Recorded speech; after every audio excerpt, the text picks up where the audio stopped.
आज हम जानेंगे चार्जर में आपका TL431 क्यों लगा हुआ रहता है। इसमें आपका दो TL431 लगा हुआ है। एक आपका यहाँ लगा हुआ है TL431, एक यहाँ पे डिप में और एक यहाँ पे लगा हुआ है। ये देखिए, एक यहाँ पे लगा हुआ है। दो TL431 लगा हुआ है, दोनों का अपना काम है। तो आज TL431 के बारे में जानेंगे कि TL431 का काम क्या होता है। उसके बाद आपको इस सर्किट का डायग्राम के अनुसार आपको TL431 का वर्किंग इसमें कैसे होता है वो भी आपको आगे बता देंगे। तो आप बने रहिए इस वीडियो में। ये हल्का सा लॉन्ग हो सकता है बट आपका नॉलेजेबल रहेगा। आप देख सकते हैं TL431 का वर्क क्या है, आपको पूरा बताया जाएगा। इसका भी चार्जर हटा दे रहे हैं, आपको कॉपी में बता रहे हैं। TL431 दो तरह का होता है। एक SMD में जो ऐसा रहेगा, ये ट्रांजिस्टर के जैसा रहता है बट वहां उसका जो लोकेशन रहता है वो U से रहता है, ठीक है। और एक ऐसा रहेगा डीप वाला। हम हल्का छापने वाला का दिक्कत हो गया है तो आप देख सकते हैं ऐसा रहेगा। इसमें एक होता है रेफरेंस पिन, एक होता है एनोड पिन, एक होता है कैथोड पिन। एनोड और कैथोड मतलब ये डायोड के जैसा रहता है, अंदर में इसका जो प्रोग्रामिंग रहेगा वो डायोड के जैसा रहेगा।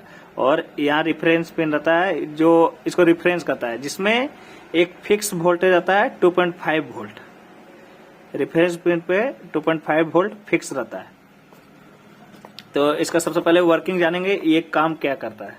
ये इसको TL431 को दो नाम से और बुलाते हैं। एक इसको एडजस्टेबल जीनर और एक वोल्टेज रेफरेंस आईसी, मतलब वो रेफरेंस करता है, आईसी को रेफरेंस देता है। ये दो नाम से आपको पुकारा जाता है TL431 को। इसका दूसरा काम क्या है, वोल्टेज को कंट्रोल करना।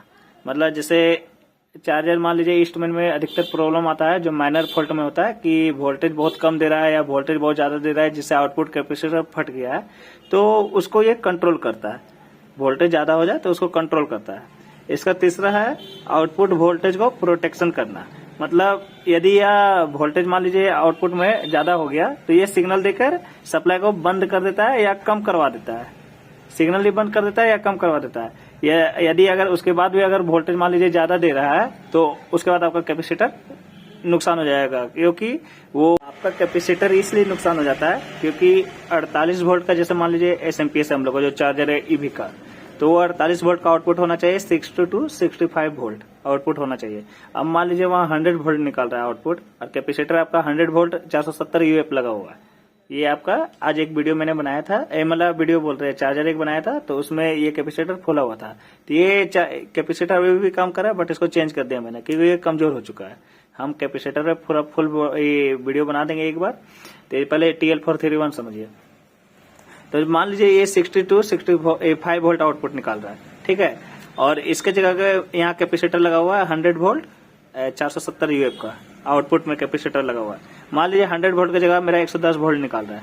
तो अगर कोई रेजिस्टेंस या TL431 खराब ना हो तो ये सप्लाई को ही बंद कर देता है, तो जिससे वोल्टेज आपका निकलना बंद हो जाएगा।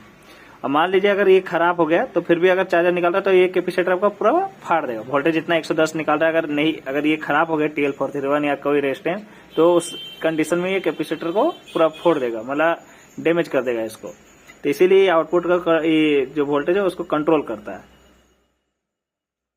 और इसका जो चौथा नंबर का काम है पिन का, ये एम्पियर को भी कंट्रोल करता है TL431। इसको हम सर्किट के माध्यम से आपका चार्जर का जब सर्किट देंगे तो उसमें आपको समझा देंगे कि इसे एम्पियर को कंट्रोल कैसे करता है। और उसका जो प्रोग्रामिंग आईसी है उसमें कितना नंबर पिन में सेंसिंग होता है, LM324 से कैसे सेंस किया जाता है, वो सब सारा आपको बता देंगे एक एक करके। अभी TL431 पे हम नॉलेज दे रहे हैं आपको।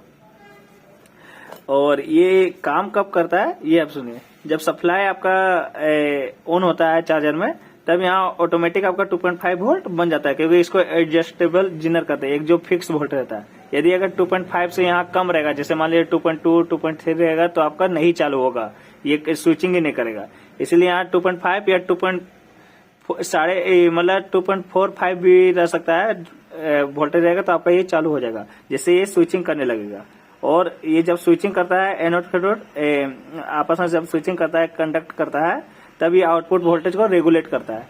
जैसे 48 को वो बढ़ा के रेगुलेट करने लगता है, और वो रेगुलेटर जब करता है तो उसके आगे सीरीज मतलब डिवाइडर बना के रेजिस्टेंस को डिवाइडर बनाया जाता है, और उसके बाद वो आउटपुट में वोल्टेज एक स्टेबल किया जाता है।